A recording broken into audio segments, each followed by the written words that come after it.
दोस्तों 4440 एम्पलीफायर में जिसमें देख सकते हो 6 बैलून है।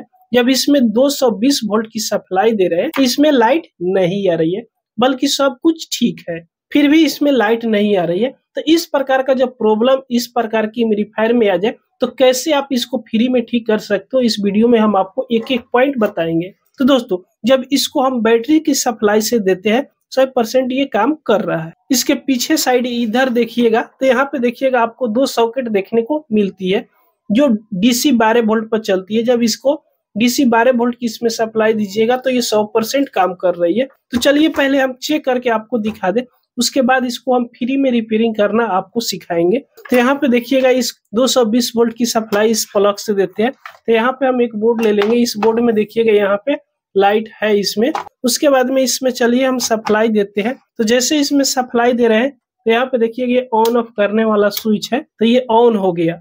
ये भी बटन हम दबाकर आपको दिखा दे, फिर भी इसमें लाइट नहीं आ रही है, लेकिन इसका ट्रांसफार्मर है ना थोड़ा थोड़ा वाइब्रेट कर रहा है। इसका मतलब कि इस एम्पलीफायर में तो लाइन आ रही है, लेकिन यूएसबी पैनल में भी लाइट नहीं आ रही है, न स्पीकर में आवाज जा रही है।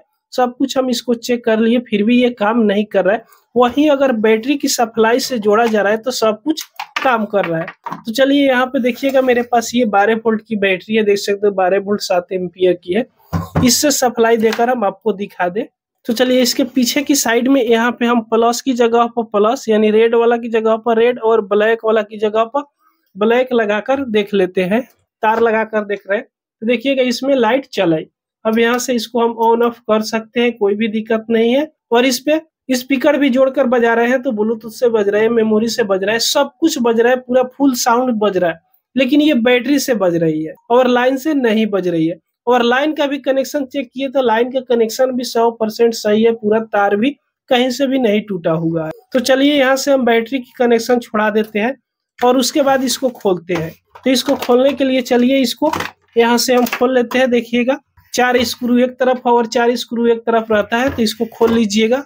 तो इसको हमने खोल लिया। उसके बाद में इस ऊपर वाला बॉडी को हटाएंगे।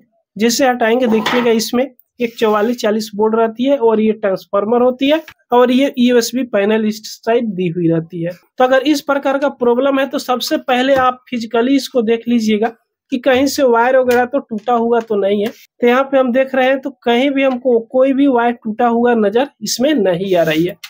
तो इसको मल्टीमीटर से भी आप चेक कर सकते हो कि ये ट्रांसफार्मर खराब है या सही है। तो इसको चेक करने के लिए चलिए मल्टीमीटर से भी चेक करके आपको दिखा दे। तो मल्टीमीटर को यहाँ पे बजर मोड पर सेलेक्ट कर लेना है। बजर मोड पर सेलेक्ट कर लीजिएगा और मल्टीमीटर को हम इसी जगह साइड में रख देते हैं, शायद आपको यहाँ पे पूरा क्लियर देखने को मिल जाए। अभी देखिएगा एक है, दोनों प्रोब को सटाकर देख लीजिएगा, बीप की आवाज आ रही है। अब आपको क्या करना है कि ये देखिएगा जो प्लग है डायरेक्ट 220 वोल्ट की सप्लाई इससे दी जाती है, इस दोनों पिन पे आपको एक एक प्रोब रख कर इस तरह चेक करना है। तो रीडिंग इसमें कुछ ना कुछ मिलना चाहिए। तो देखिएगा यहाँ पे रीडिंग मिल रही है 134/35। तो इसका मतलब कि ये ट्रांसफार्मर है जो बिल्कुल ठीक है। ये ऑन ऑफ स्विच है, इससे हम अगर ऑफ करेंगे तो यहाँ से पूरा रीडिंग बंद हो जाएगी और इसको जैसे ऑन करेंगे फिर यहाँ पे रीडिंग आएगी। तो इसका मतलब ये स्विच भी सही से काम कर रहा है। तो ट्रांसफार्मर भी ठीक है और ये बोर्ड भी ठीक है, बैटरी से क्योंकि चल रहा है। तो फिर इसका फॉल्ट है तो है कहाँ? तो दोस्तों इस प्रकार की जितने भी एम्पलीफायर आती है ना, इसमें एल्युमिनियम का ट्रांसफार्मर लगाई हुई रहती है।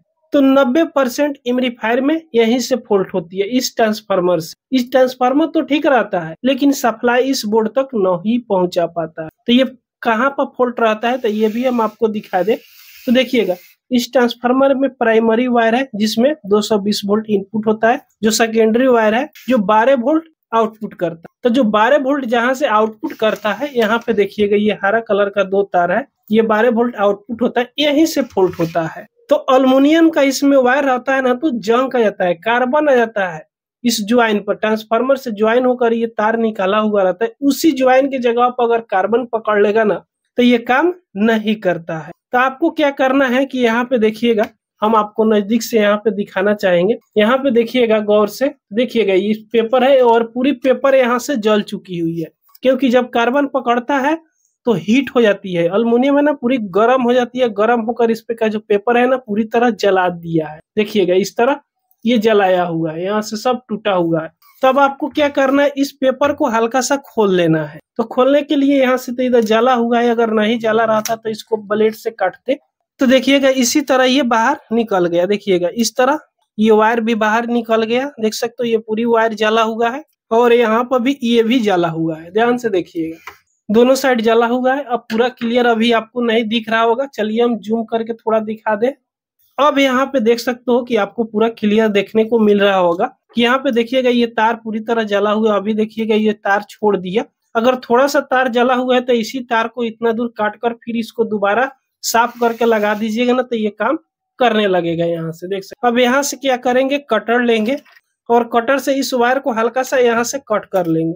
फिर दूसरी साइड से वायर को देखिएगा, इसमें पूरी तरह जंग का गया है, ये भी जला हुआ है, देख सकते हो ये भी टूट रहा है। तो यहाँ से इसको भी कट कर लेना है, यानी दोनों तरफ से हल्का हल्का कट कर लेना है। उसके बाद में इस वायर को हल्का सा छील देना है, इतना दूरी तक छील कर इसमें का पीवीसी उतार देना है इस तरह दोनों वायर को। तो देखिएगा इसमें का कॉपर का वायर निकल जाएगा। उसके बाद में ये ट्रांसफार्मर से दो तार आया हुआ है, ये भी अल्युमिनियम का रहता है। यही तो मेन रीजन है कि ये अल्युमिनियम का रहता है और चलते चलते इसमें जंग आ जाती है, जिसके चलते काम करना बंद कर देता है। देखिएगा ये टूट गया थोड़ा दूर से, क्योंकि ये मोड़ाया हुआ था। जब हीट होगा तो ये कार्बन ज्यादा आ जाती है तो ये वायर टूट जाती है। देखिएगा इतना दूरी तक टूट गया। अब आपको क्या करना है, जो ये इतना दूर तक तो फ्रेश है, अब यहाँ से छोटा वाला ये ब्लेड लीजिएगा, देखिएगा जिससे आसानी से इस पे का इंसुलेशन हट जाए। देख सकते हो इस प्रकार का ये ट्रांसफार्मर से तार आया हुआ रहता है ना, इस वायर के ऊपर में इंसुलेशन लगाई हुई रहती है, पॉलिश लगाई हुई रहती है, जिसपे अगर डायरेक्ट वायर को जोड़िएगा ना तो ये सही से काम नहीं करेगा। तो इसको इस तरह घसेट दीजिएगा ना इस तरह, तो इस पे का पॉलिश हट जाएगा, यानी पेंट इस पे के हट जाएगा, तो ये सही से काम करने लगेगा। तो चलिए इस पे हम जल्दी जल्दी में इस पे का साफ कर देते हैं। जब दोनों वायर को अच्छी तरीका से यहाँ से साफ कर लीजिएगा, आप देख सकते हो इसको भी साफ कर दिए, इसको भी यहाँ से हमने साफ कर दिया। अब एक एक वायर को इस पे बढ़िया से इस पे इस तरह जोड़ देना है। इस पे तो सोल्डिंग होगा नहीं क्योंकि अल्युमिनियम का है, अल्युमिनियम पर भी सोल्डिंग होता है, लेकिन अल्युमिनियम पर सोल्डिंग करने के लिए अल्युमिनियम पेस्ट मंगानी पड़ती है, तो अल्युमिनियम पेस्ट तो है नहीं। फिर भी इसी तरह अगर इसको बांध देंगे तो फिर कुछ दिन तक तो आसानी से चलेगा। अगर जब तक इस पे कार्बन नहीं आएगी जब तक तो ये चलता रहेगा। तो देखिएगा बढ़िया से इसको ज्वाइन कर दिए। अब इस तरह इस वायर को हल्का हल्का दोनों तरफ से इसका जो कोर है ना इस प्रकार मोड़ दीजिएगा, और मोड़ने के बाद में इसी तरह जिस तरह ये पहले इस तरह बनाया हुआ था इसी तरह लगाकर इसमें अंदर की तरफ कर दीजिए। और इतना ध्यान रखिएगा कि ये दोनों वायर को अंदर की तरफ मोड़िएगा ना तो ये टूट ना पाए।